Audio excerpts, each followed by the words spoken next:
But anyway, I'm going to show you how you can make them at home in your slow cooker. Really, really easy recipe. I better get to work or we're not going to have anything to eat. So sip of coffee and here we go.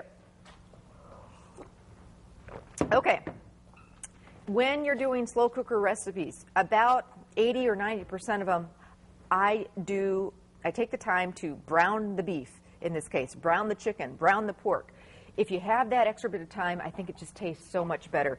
When things tend to hang out low and slow in the slow cooker, we need to make sure they're full of flavor and not just gray meat, if you know what I'm talking about. So I've got a nice big chuck roast here. That's my beef of choice. Big piece of meat, so I want to season the heck out of it with some kosher salt and black pepper.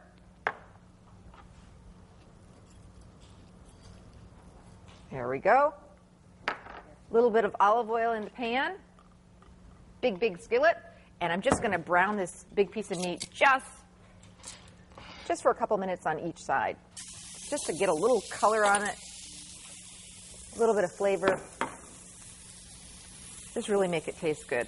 Season both sides.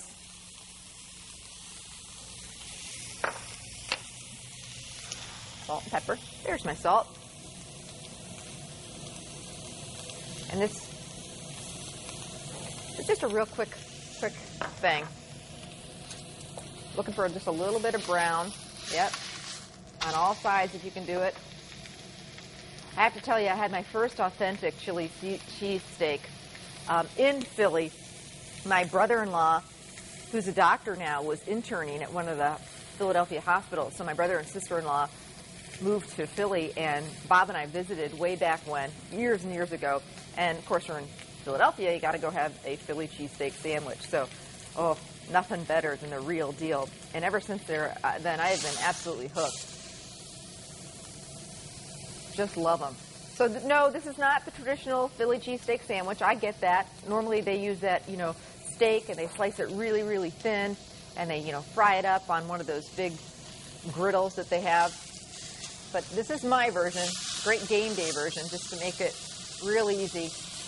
Have this all done so when your guests get there or at halftime, all you have to do is assemble those sandwiches. Okay, so my roast is just a little bit of color, which color means flavor. And actually those drippings, I'm just going to use those, and I'm going to do my peppers in those. So why not? Okay, so now into my slow cooker, I'm going to add 2 cups of beef broth, 1 cup of water, 2 tablespoons of Worcestershire sauce, and 2 tablespoons of soy sauce. And that is just going to make sure that the juice is really delicious and flavorful. On second thought, I'm going to go ahead and use my nonstick skillet and give Deb another dish to wash. She's looking at me with, thanks, Amy. All right. Now the lid gets on the slow cooker. We're going to turn it on low for 6 to 8 hours until that roast just shreds apart, or on high if you need to speed things up from like 4 to 6 hours. So, cook it all day long. So if it's the game's at noon, you want to get up really early, or you can even do the whole thing the day before or cook it overnight. That's what I'll do sometimes. Oh, man, let me show you what it looks like in just a few minutes, but I got to move on to some of the other components of this cheesesteak.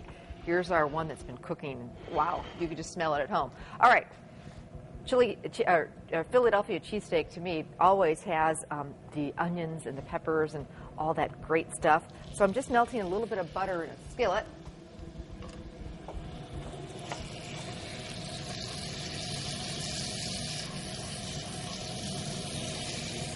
And we've just got a couple of onions, a couple of bell peppers. We're using green because that's traditionally what they use on those Philly cheesesteak sandwiches, but, go ahead and use red and yellow if you want to kind of do the green and gold thing. That'd be kind of fun to do. Get our onions in here and just get them softened a little bit.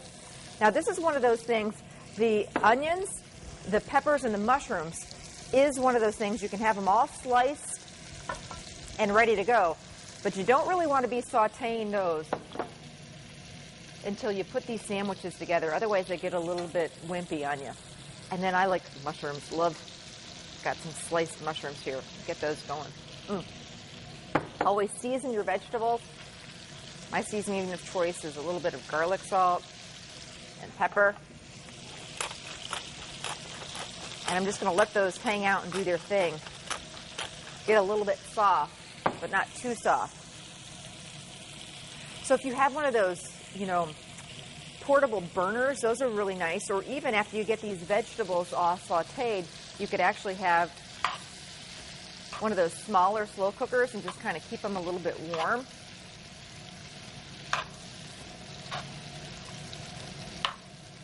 You know, saute them up 15 minutes before you're ready to serve, and then just have them kind of warm. Same goes with the cheese sauce. So there's a big debate in Philadelphia. Some people believe that a cheesesteak needs, you know, just slices of provolone, and then you melt that. But really, the real way that most Philadelphians, people who live in Philadelphia, you get the idea. They use the processed cheese spread, and you know what? And you order it with or without, something like that. That's how they say it back there in Philly. It's kind of like the Nazi soup kitchen. You get in line for one of these cheesesteak sandwiches, and you place your order, and you got to know what you're doing. So we're going to just kind of stick with the tried and true way that they do it there. And this ooey gooey cheese sauce on top of this shredded beef with this onions and the peppers. Wow, really good stuff. Let me get a spoon to get this out of the jar. I'm using 2 jars because you don't want to wimp out on the cheese sauce. You want to make sure you've got plenty of this. So 2 jars.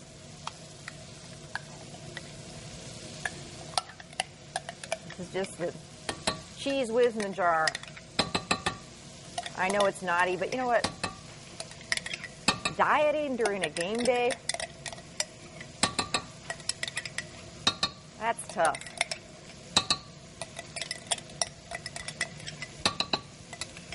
Go on a run or a long walk before the game. I don't know, that's my weakness anyway. All those game day munchies and dips and things like that. So 2 jars, like I say.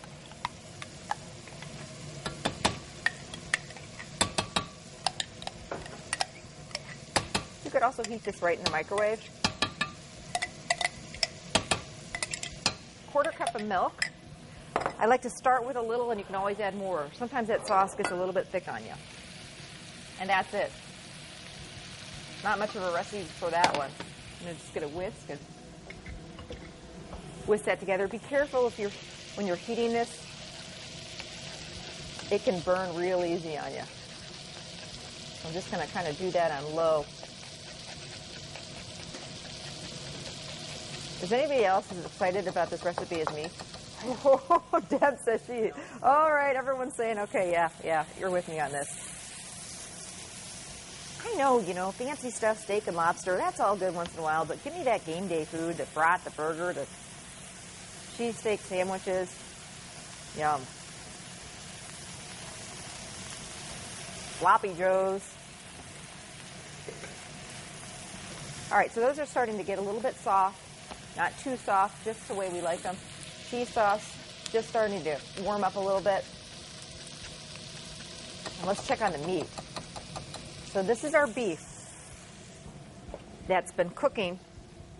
Can you see in there? You see that? And beware. You'll start with this huge roast, and it really shrinks down. And sometimes if you buy a nice 5 to 7 pound roast, it'll not fit in your slow cooker. So go ahead and chunk that up. You can cut it into a few different pieces just to get it all to fit. But this is one of those, this beef is so great in so many different dishes. So if you have leftovers, you know, from soups to stews, throw some green chilies in here, and all of a sudden you've got the makings for burritos or shredded beef enchiladas, or, you know, I could go on and on and on. So, you know, better to have more at a game day party, so you can, you know, this beef freezes really well too, but you can see all this great liquid. So I really like to, you know, so if you're having lots of people, or do this in a big Nesco, you know, a good 5, 6, 7 pound chuck roast. Look at that. And that's what you're looking for. Just really needs to shred up like that. And at this point, you almost have like a French dip type of a sandwich. So this is probably how my kids would love it. Just straight up beef and a little bit of that cheese sauce. then Bob and I and the adults go with the peppers and the works, as they say. All right. And just shred it right up in your slow cooker with that juice. And that juice will keep this beef nice and tender. Let me check on my cheese. Oh, yeah, we're ready to put this baby together. Oh, yeah. Okay. Yum, yum, yum. Okay. Peppers and onions and mushrooms are looking great. You can do this on a hard roll. You can do this on, a sub roll, a hoagie. Just pick these up at the bakery festival. You can order them ahead of time, which is always a good idea. Just give them a heads up. Give them a call. Make sure they've got plenty on hand. A little bit of that juice in there. Anne, you liking this so far? Oh my gosh, she says. The only thing you do yours without the onions and peppers. I know. My picky eaters around here, they're worse than my kids. All right. Let's get some of the peppers on.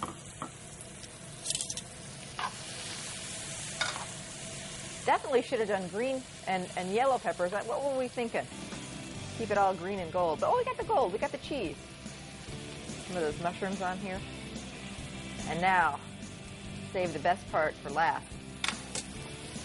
Get some of that, get a spoon, get some of that cheese sauce on top.